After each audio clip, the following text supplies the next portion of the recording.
ಚೇತನ್ ಅವರು ಅಮೆರಿಕದಲ್ಲಿ ಇದ್ದಿದ್ರೇನೆ ಸ್ವಲ್ಪ ಚೆನ್ನಾಗಿತ್ತು. ಕಾರಣ is A failure actor and is A failure activist. Failure ಅಂದ್ರೆ ಯಾವ ದೃಷ್ಟಿಕೋನದಿಂದ ನೋಡ್ತೀರಾ ಅನ್ನೋದು ಅದು ಮುಖ್ಯ ಆಗುತ್ತೆ. ನಾನು ಕೆಲವು ಸಿನಿಮಾಗಳು ಯಶಸ್ಸಾಗಿದ್ದಾವೆ, ನಾನು ಮಾಡಿರೋ ಕೆಲವು ಸಿನಿಮಾಗಳು ಯಶಸ್ಸು ಆಗಿಲ್ಲ. ಚೇತನ್ ಅವರಿಗೆ ಒಂದು ನಿರ್ದಿಷ್ಟವಾದಂತಹ ಸಿದ್ಧಾಂತ ಇಲ್ಲ. ಈಸ್ ಎ ಲೆಫ್ಟೋ ರೈಟೋ ಸೆಂಟರೋ ಅರ್ಥ ಮಾಡ್ಕೊಳಕ್ಕಾಗಲ್ಲ.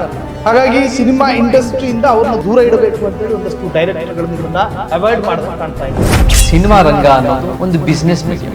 ಬಟ್ ನಾನು ಹೆಚ್ಚಾಗಿ ಜನ ನನ್ನನ್ನು ದೂರ ಇಟ್ಟಿದ್ದಾರೆ ಅನ್ನೋಕ್ಕಿಂತ ನನಗೆ ನಿಜವಾದ ಸೇವೆ ಮಾಡಬೇಕು ಅನ್ನೋ ನನ್ನ ಮೂಲ ಉದ್ದೇಶ ಇತ್ತು. ಸಿನಿಮಾ ಬೈ ಚಾನ್ಸ್ ಆಗಿ ಸಿಕ್ತು. ಸಿದ್ದರಾಮಯ್ಯ ಡಿಕೆಶಿ ಸರ್ ಒಳಗೊಳಗೆ ಕಚ್ಚಾಟಗಳು ಜೋರಾಗಿದ್ರು ಕೂಡ ನೋಡುವವರಿಗೆ ಕೈ ಕುಲ್ಕೊಂಡು ಚೆನ್ನಾಗಿದ್ದಾರೆ. ಸೆಪ್ಟೆಂಬರ್ ಆಗ್ತಾ ಇದ್ದಾಗೆ 2.5 ವರ್ಷ ಕಂಪ್ಲೀಟ್ ಆಗ್ತಾರೆ.